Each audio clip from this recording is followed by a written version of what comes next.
Sempre que alguém me pergunta o que eu falo no meu canal, sobre o que é meu canal, eu nunca sei o que dizer. É uma resposta difícil. Eu poderia dizer que é o quê? Sobre caso bizarro na internet, sobre gente que eu acho estranha, e eu basicamente nunca respondo nada. Eu falo tipo, eu falo uns bagulho lá, e é isso. Mas se alguém algum dia colocasse uma arma na minha cabeça e me forçasse a falar, tipo, sobre o que é esse canal, eu acho que eu diria que é sobre satisfação. Eu mostro alguém que eu acho bizarro pra vocês, explico por que eu acho aquela pessoa bizarro, e depois mostro as consequências de ser alguém bizarro. Tipo assim, olha, esse cara aqui gosta de jogar um monte de bebezinho no lago, mas olha só, algum dia ele tava nesse lago e um tubarão veio e esmagou a cabeça dele. É sobre a satisfação de ver gente merda se fudendo. Mas hoje eu tenho um vídeo diferente, porque eu vou mostrar um caso bem merda pra vocês e a pessoa não teve consequência alguma, basicamente. O que faz esse ser um dos casos mais estranho e bizarro que eu já trouxe aqui no canal, porque a história inteira, puta que pariu, um bagulho maluco e parece, sei lá, a história que inspiraria o massacre da Serra Elétrica ou algo do tipo. Mas é tudo real e tudo muito bizarro. Acontece que esses últimos dias eu tô viciado em Marvel Rivals. Os últimos 2 dias eu fiquei jogando umas 4, 5 horas por dia, e fazia tempo que eu não viciava em algum jogo assim, mas teve uma parada que conseguiu me tirar desse êxtase. Foi um documentário sobre um canibal que simplesmente conseguiu sair livre da justiça, mesmo depois de ter comido uma pessoa. E comido uma pessoa não do jeito bom, no caso. Tipo assim, ele pegou as partes da pessoa e comeu, cara. A geladeira do cara era cheia de partes humanas, e por um plot twist muito bizarro do universo, o cara só saiu impune. Não só saiu impune, como depois disso ele fez um mangá infantil, e ele virou uma celebridade entre as crianças. Então era um caso muito bizarro que eu tava muito afim de trazer aqui. Mas antes da gente entrar no assunto do vídeo, eu gostaria de falar um negócio pra você. E beleza, você pode passar esse ad inteiro, mas você não pode passar os pensamentos que vem na sua cabeça quando você sabe que tá perdendo tempo sem fazer nada da vida. E sim, esse é um ad pra você que não tá fazendo nada, que passa o dia inteiro vendo shorts, reels, YouTube. Porque é o seguinte, cara, o meu parceiro Lopes, ele tem um curso de edição que pega desde você que não manja nada de edição, até você que entende um pouquinho, mas não tá avançado. E eu acho que esse curso é quase perfeito pra vocês que ficam assistindo muito conteúdo na internet, porque vocês meio que já manjam dessa cultura de vídeo, shorts, reels, TikTok, e não acho que ele é perfeito só por isso. Eu acho que ele é perfeito também porque o Lopes, o cara que é dono desse curso, ele já trampou com muito canal grande aqui dentro do YouTube, canal de 4 milhões, 2 milhões, 5 milhões, então ele sabe do que ele tá fazendo. E não só isso, esse curso também tem uma parceria com a Mafra Produções, também tá dentro dessa bolha de youtuber, streamer, então você faz o curso, você aprende sobre edição e você já tem ali uma parceria com meio caminho andado pra você conseguir um trampo rápido, conseguir um dinheiro e até, sei lá, fazer uma carreira nisso. O link vai estar aqui no primeiro comentário fixado, eu acho bem válido vocês irem lá e darem uma olhada, porque é importante, valeu. E nosso protagonista em questão era esse cara aqui, o Issei Sagawa. Ele era um japonês que nasceu lá em 1949, então o decorrer da história inteira vai ser de tempos bem antigos, e acontece que desde o princípio o Sagawa não nasceu como uma criança normal. Ele quase teve uma morte no parto, o que fez ele ser muito pequeno, mas felizmente a família dele era muito poderosa, então na medida do possível ele ali teve que uma infância até que normal com o irmão dele. E quando o Sagawa tinha uns 7, 8 anos de idade, teve um dia que ele tava ali na escola, prestando atenção na aula, e aí sabe quando o professor tá explicando as coisas e você meio que se distrai ali, começa a pensar coisa aleatória. O Sagawa começou a se distrair com um amigo dele, que segundo o próprio Sagawa era mais gordinho, assim, mais cheinho. E o Sagawa ficou meio perplexo, assim, olhando principalmente pras pernas desse garoto. O Sagawa tentou disfarçar ali na aula, mas ele ficou com uma obsessão extrema, não no garoto em questão, mas nas pernas do outro garotinho que estudava com ele, e principalmente ele ficou pensando, tipo, qual o sabor que aquelas pernas teriam se ele conseguisse comer elas com um garfo e faca. E é importante lembrar aqui que a gente não tá falando de um maluco de 20 anos. Não, o Sagawa tinha só 8 anos de idade. E o Sagawa foi pra casa e ficou meio pensativo sobre por que ele se sentia assim. Tipo, na cabeça do próprio Sagawa, ele gostava de mulher, ele não tinha interesse algum em homens, mas por que ele ficou tão obcecado naquele coleguinha dele lá? E ele não conseguia entender essa obsessão, mas desde criancinha, desde muito pequeno, ele teve essa obsessão absurda em querer provar carne humana. E aí o Sagawa foi crescendo um pouquinho, chegando ali aos 13, 14 anos, que é geralmente quando você é homem, você começa a ter mais interesses em coisas carnais, digamos assim. Ele começou a ter mais interesse em mulheres, mas não nas mulheres mais comuns que tinham, comuns no caso que eu quero dizer, que tinham em volta dele. Não, ele começou a viciar em filmes e revistas aqui do Ocidente, e ele ficou obcecado em mulheres loiras e altas. Tipo assim, uma obsessão absurda, porque eu acho que as revistas que chegavam no Japão nessa época, aqui do Ocidente, dos Estados Unidos, da Europa, era tudo com esse padrão de beleza nessa época, né? E aí o Sagawa criou outra obsessão, além da obsessão de provar a carne humana, obsessão em mulheres altas, loiras, com esse padrão. E é até meio engraçadinho ele gostar tanto de mulheres altas, porque ele é um short king. Esse é o tamanho do Sagawa, essa foto não tá nada editada, e o cara que tá do lado dele nem é um cara muito alto, é um cara de tamanho médio. Então acontece que sim, o Sagawa era realmente muito pequeno. E o tempo foi passando, e agora o Sagawa tava com 24 anos. Mas nesse tempo inteiro, desde que ele tinha 8 anos, ele não conseguiu tirar essa obsessão absurda de provar a carne humana. Mas obviamente não era algo que você ia sair falando, tipo, ele não falava pra ninguém, pros amigos, nem pra família dele, porque é um bagulho estranho, né? Não é algo que eu imagino que alguém que tem isso vá falar. Ponto é, Sagawa agora tava na fase adulta, e não só na fase adulta, como ele também tava tava fazendo faculdade de letras. E nessas indas e vindas, de ir, estudar, voltar pra casa, ele acaba percebendo que todo dia na rua, quando ele tá voltando pra casa, ele passa pela mesma mulher. Uma mulher ocidental, alta e loira. E o Sagawa começa a ficar obcecado naquela mulher, que, tipo assim, passa por ele todos os dias. Não viciado em, sei lá, querer ter um relacionamento com ela ou querer chegar nela. Não, ele fica viciado na ideia de provar a carne daquela mulher. E, tipo, pelo que dá pra perceber, cara, o Sagawa era aquele estereótipo do cara esquisitão, sabe? Ele não conseguia se comunicar direito com outras pessoas, ele era muito tímido, ele não sabia o que fazer com as mãos. Ele era um cara que, se você colocava os olhos dele, já vinha umas 500 red flag na sua cabeça. E pior ainda é que o Sagawa começou a perseguir essa mulher até a casa dela todos os dias. E ele percebeu uma coisa, que quando fazia muito calor, ela dormia com a janela do quarto aberta. E, tipo, o Sagawa, que era todo playboy, que nunca tinha cometido um crime, que nunca tinha brigado na escola nem nada, começou a planejar a brilhante ideia de invadir a casa dessa mulher pela janela. E enquanto eu vou contando a história, eu vou colocar uns trechos do documentário que eu vi, pra vocês não se perderem nessa história que é um pouquinho grande. Thought that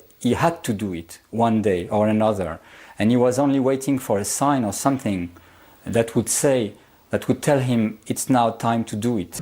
So he decided to get inside her room, and his idea was not to kill her, he told me, but just to eat a part of her. E, cara, o bagulho bem comum nessa história bizarra é que as próprias histórias que o Sagawa conta, tipo assim, o jeito que ele descreve o que ele pensava na época era uma parada de, tipo, eu era uma vítima do universo por ter esses desejos. Tipo assim, não é culpa minha, eu não sou um cara mau, eu não quero obrigar ninguém a nada, eu só quero comer um pedaço da carne da pessoa. O que eu acho bem patético, vocês vão ver pra frente que o Sagawa é um bosta. Não que eu esperasse algo diferente de alguém obcecado em provar carne humana, mas vocês vão ver que o bagulho fica sério. Equipped with only an umbrella and a rubber Frankenstein mask to aid his attack, the tiny Sagawa's plan seemed very far from realistic. E como vocês viram, o plano desse animalzinho era usar o guarda-chuva pra de alguma forma ameaçar e conseguir prender a mulher, sei lá o que passou na cabeça desse imbecil, mas acontece que ele decidiu seguir com o plano. Ele tava tão obcecado em provar a carne dela que ele seguiu esse plano de bosta. E ele tava com a máscara do monstro de Frankenstein lá, ele conseguiu escalar até a janela e invadir o apartamento, só que o Sagawa é um animal, ele não consegue fazer nada direito. Enquanto ele tava invadindo o quarto dela, ele acabou tropeçando, o que fez um puta barulho. A mulher acordou, começou a gritar desesperada porque tinha um pigmeu maluco com uma máscara do Frankenstein no quarto dela, e ela foi pra cima dele. E enquanto ela tava indo pra cima dele, acontece que ela conseguiu bater no Sagawa. Tipo assim, ele não teve força pra lutar contra essa mulher. E o que o Sagawa fez? Ele pulou pela janela, ele até se machucou um pouco na queda, porque que plano bosta, e no desespero ele saiu correndo vizinhança fora. Mas acontece que essa mulher ligou pra polícia, a polícia veio rápido e encontrou o Sagawa todo machucado, ainda correndo na rua. E foi aí que o Sagawa foi preso pela primeira vez. Só que, tipo assim, a polícia, nem a mulher, nem ninguém fazia ideia que ele queria cometer canibalismo, senão seria uma coisa muito mais séria. E acontece que ele foi acusado por agressão sexual, porque, de novo, a polícia nem ninguém tinha como saber o real objetivo por trás daquilo. Só que lembra que eu falei que o Sagawa era de uma família bem poderosa e influente lá? Então, acontece que o pai do Sagawa se mete na parada, e ele consegue entrar em contato com essa mulher, e ele oferece pra ela um cheque bem gordo pra ela tirar todas as queixas e todas as acusações contra o Sagawa. E acontece que o pai do Sagawa consegue sim comprar a mulher, porque ela retira todas as queixas, retira todas as acusações, e o Sagawa sai completamente impune e com a ficha limpa. Mesmo esse cara tendo tentado invadir a casa de alguém com uma máscara bizarra do Frankenstein, ter entrado numa luta corporal com ela com o objetivo de canibalizar a mulher, dessa vez o Sagawa saiu livre, sem nada ali na ficha dele, só um trauma e medo de tentar replicar isso, porque ele viu que ele é um bosta e apanha pra qualquer um. E aí o tempo passa e o Sagawa decide que ele quer ir pra Europa pra fazer ali um pós-doutorado. Com isso, o Sagawa se prepara pra sair do país. E ele sai lá de Tóquio até Paris, na França. E com 28 anos de idade, ele tava lá aproveitando Paris, só que enquanto ele tava em Paris, tem a questão de que o tipo que ele mais é obcecado, mulher alta e loira, tinha os montes lá. Dessa vez era o comum. E nesses 4 anos, desde que ele tentou entrar no quarto da mulher até o momento que ele foi pra Paris, ele ainda não conseguiu superar essa obsessão dele em querer provar a carne humana. E enquanto o Sagawa tava lá em Paris, ele tentou entrosar com algumas mulheres, ter um relacionamento ou algo do tipo, mas ele meio que não conseguiu porque, de novo, ele era um cara muito fechado, muito estranho, ele era meio esquisitinho, sem muita habilidade social. E o que o Sagawa faz pra contornar isso? Ele começa a se viciar em pagar prostitutas pra ficar com ele. E quase todas as noites, tipo assim, pelo menos umas 5 vezes por semana, ele conhecia alguma prostituta, pagava ela, levava ela pra jantar, porque na cabeça dele ele tinha que fazer alguma coisa antes de canibalizar ela, e aí depois de levar elas pra jantar, ele levava elas até o apartamento dele, onde enquanto elas se distraíam com alguma coisa, ele pegava um rifle, sei lá de onde ele conseguiu um rifle, mas acontece que ele tinha um rifle. Enquanto elas se distraíam, ele apontava o rifle pra cabeça delas, mas felizmente ele nunca tinha tido coragem de puxar o gatilho, porque ele sabia, tipo assim, eu não quero ser um assassino. Até porque eu acho que não tem que dar muita explicação pra isso, né? Eu acho que o senso comum né? Você não vai querer atirar na cabeça de alguém, principalmente alguém que não fez nada pra você. E ele fica nessa por meses e meses, levando elas pra jantar, levando elas pra casa, pegando o rifle, apontando pra elas, mas sem nunca puxar o gatilho. Inclusive, essa história é um pouco estranha, né? Porque como é que alguém nunca percebeu que ele tava com a arma lá? Mas enfim, foram passando os anos, o Sagawa já tava com 32 e acontece uma coisa que muda tudo.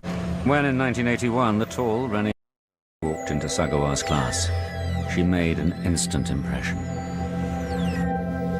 I was completely attracted by the beauty of Renée. Ele conhece uma garota que entrou na sala dele, uma tal de Renée, e acontece que ela é exatamente o tipo do Sagawa. E tipo assim, ele acaba ficando perdidamente apaixonado. No documentário mostra, inclusive, esse retrato aqui da Renée que o Sagawa fez dela. Mas tipo assim, vocês percebem que o Sagawa não tem muita noção de paixão e desejo. Esse lance romântico que ele sentia por ela, vocês conseguem ver que rapidinho virava pra algo de quero comer a carne dela. Se o Sagawa tivesse no Twitter, ele totalmente defenderia que canibalismo é uma metáfora pra amor. Mas enfim, acontece que diferente de todas as outras garotas da universidade, provavelmente todas as outras garotas do mundo, a Renée era bem gentil com o Sagawa. Tipo assim, ela não tratava ele mal, ela dava atenção porque ele falava, ela tentava entrosar com ele, entendeu? Os assuntos dele. Tipo assim, a garota era realmente um anjo, cara. Ela tratava todo mundo bem, era bem educada, era uma mulher doce. E aí o Sagawa levou ela pra um jantar, os dois jantaram junto e tal, mas pelo que parece na história, a Renée tava, tipo assim, sendo mais legal pra ele, sabe? Tipo, tratava o Sagawa como um irmão, sendo que ele queria mais que isso, que obviamente não é culpa dela. O que parece nessa história, tipo assim, foi a primeira mulher que tratou ele minimamente bem, que dava bom dia pra ele, e ele se emocionou e ficou achando que era a mulher da vida dele ou algo do tipo. And she wrote her parents about this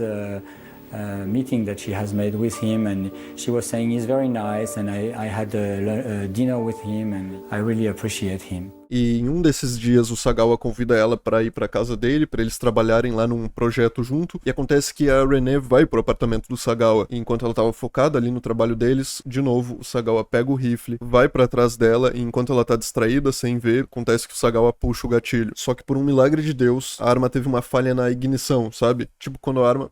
Pô, eu não vou explicar isso aqui, mas acontece que a arma falha, e inclusive solta um barulho até que alto, e o Sagawa fica desesperado com medo da Renée se virar e ver o que tinha acontecido. Ele rapidinho escondeu a arma, disfarçou e foi isso. Eles continuaram focados no trabalho. Sagawa was deeply in love with Renée, and his love was so mad that he thought the most he could love her was to eat her. Só que 2 dias depois disso, o Sagawa de novo vai pra universidade e pede ajuda dela pra ela ler uns poemas e dizer o que ela acha, uns poemas que o Sagawa tinha feito. E de novo, enquanto ela tá distraída lendo os poemas, ele pega a arma e aponta pra ela sem ela ver. I thought there is no way I could shoot her facing her. Like I said before, I thought it would have to be from her back. And in order for me to aim at her back, she had to be facing away from me. If she reads for me, she sits down at the desk and reads a book, she will have her back to me. As Renée read a poem chosen by Sagawa about cannibalism, she was unaware that he was standing behind her, holding a rifle.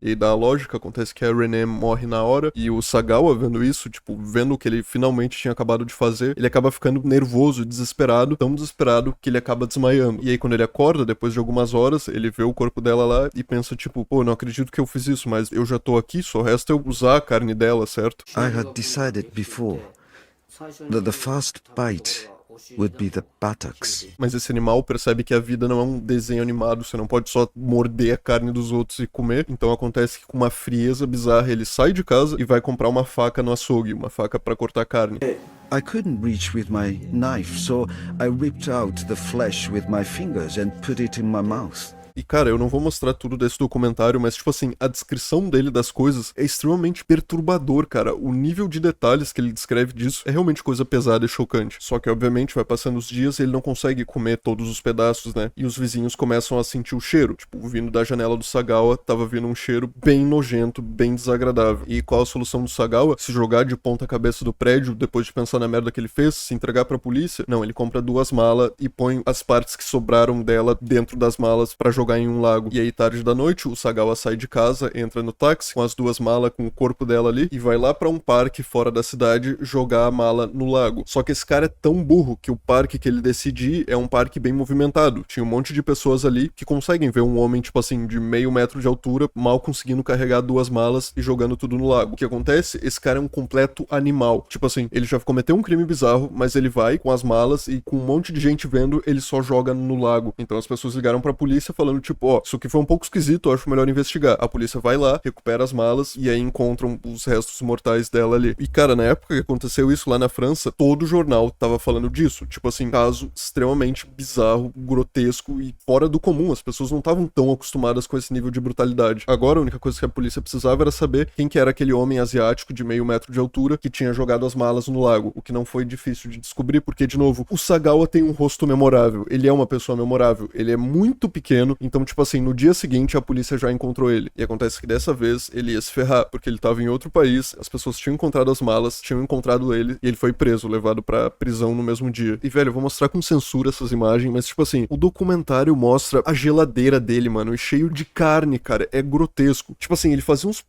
prato pra jantar com carne. Olha que caso tenebroso de grotesco e bizarro, irmão. Tipo assim, era uma ceia com os pedaços que ele tinha guardado na geladeira da Renée. Que porra é essa? E algumas pessoas estavam comemorando, porque agora esse psicopata tava do outro lado do mundo, enfrentando a justiça de um país que ele não conhecia. A grande multidão, o povão, tava todo mundo cheio de raiva dele, porque olha a merda que o cara fez. E dessa vez, do outro lado do mundo, ele não teria o pai dele pra limpar a merda da bunda dele, certo? Não, errado. Infelizmente, o pai do Sagawa realmente era muito rico e ele consegue um advogado pra defender o Sagawa. E acontece que o julgamento demora uns 3 anos pra acontecer, foi muito tempo, mas o advogado que o pai dele contratou consegue provar que o Sagawa é insano e que ele não é capaz de responder pelas próprias atitudes, sabe? Eu não sei o termo jurídico certo, mas acontece que o Sagawa atesta por insanidade. E aí o que acontece? O júri, a polícia não consegue manter as acusações, então todas as acusações contra o Sagawa são retiradas e ele é mandado pra um sanatório. Só que, de novo, o pai do Sagawa, conseguindo ali ser rato no meio dessa situação, ele consegue falar, tipo, ok, o Estado teve que tirar todas as acusações contra o meu filho. E ele tá num sanatório, lá na França. Então ele tem que ser mandado aqui pro Japão, porque não tem motivo dele continuar na França sem acusação alguma. E cara, por mais bizarro que seja acreditar nisso, o pai dele consegue. O Sagawa é mandado lá da França de volta pra Tóquio. E é bizarro, cara. Os policiais ficam sem acreditar que depois de tudo isso, o Sagawa vai entrar no avião e conseguir sair como um homem livre. E essa parte do documentário mostra ele chegando no Japão, depois de ter assassinado uma mulher daquele jeito, depois de ter canibalizado ela, ele chega no Japão como um homem livre. Porque o que acontece, pelas leis da França naquela época, como ele tinha atestado por insanidade, eles tiveram que remover todas as acusações. Tipo, tudo que o governo tinha acusado ele foi só retirado e os documentos foram tudo arquivado. Como ele tava num sanatório e foi transferido pra um sanatório do Japão, o governo do Japão não podia fazer nada, porque oficialmente ele não tinha acusação nenhuma no nome dele. Olha que bagulho sinistro. However, this fact was hidden from the press,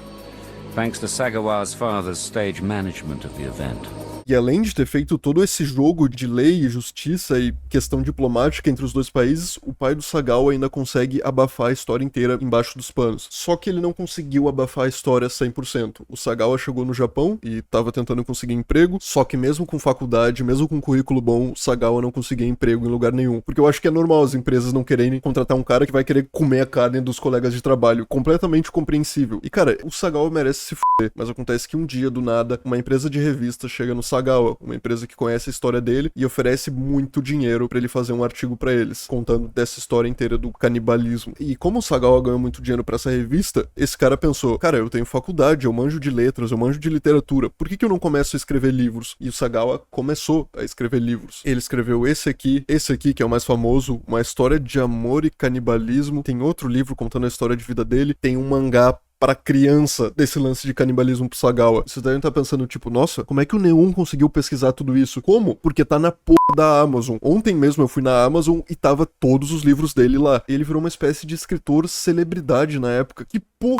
é essa? Tipo, ele começou a dar entrevista pra um monte de lugar e ficar realmente famoso. Mas a pior parte de tudo isso, pra mim, que, tipo, explode minha cabeça, é esse livro aqui, um mangá infantil sobre a questão do canibalismo. E esse mangá fez ele se tornar uma celebridade entre as crianças. E cara, é brutal, porque tipo assim, mostra toda a história de como ele assassinou e matou de forma sinistra. E eu vou mostrar uns trechinhos desse mangá, vocês vão perceber que tem o traço, é tudo meio infantil, só que é bizarro e inacreditável, se liguem nisso. Eu coloquei as 2 malas na frente da porta. Eu demorei 2 noites pra picar o corpo da Renée. Aí o desenhozinho dele ligando, eu preciso de um táxi com um porta-mala bem grande, porque eu tô levando um monte de mala. E ele mostra como ele fez o taxista levar as malas, porque tava muito pesado, e eu não preciso mostrar mais, eu acho que vocês já têm a ideia do quão bizarro e inacreditável essa situação inteira foi. E o que é mais esquisito pra mim é que o livro ainda tá na Amazon. Eu fui dar uma olhada só no preço desse mangá, e você consegue comprar hoje em dia por R$ 446,99. Como é que um cara que comete esse tipo de coisa tá num lugar, até hoje consegue vender as obras dele falando sobre o crime em questão na porra da Amazon? E eu sei que tem um debate bem grande de, tipo, separar a arte do artista, sabe? Separar a obra do criador. Tipo assim, eu posso gostar de alguma obra de um cara que seja um arrombado? E é uma resposta difícil, mas eu acho que nessa questão não tem isso de separar a arte do artista, irmão. O cara matou uma pessoa, o cara canibalizou uma pessoa, e ele tá fazendo uma arte, ele tá fazendo uma obra sobre o crime dele em questão. E eu acho que não existe um argumento válido pra algum ser humano querer comprar alguma obra desse animal, sabe? E a história não para de ficar pior, porque com a fama que ele conseguiu com os livros e com todo esse lance de pseudo-celebridade na época, ele até conseguiu uma mulher, cara. Como que um cara desse consegue uma mulher? A gente vive num mundo muito bizarro. Eu não me surpreenderia se essa história tivesse inspirado o Massacre da Serra Elétrica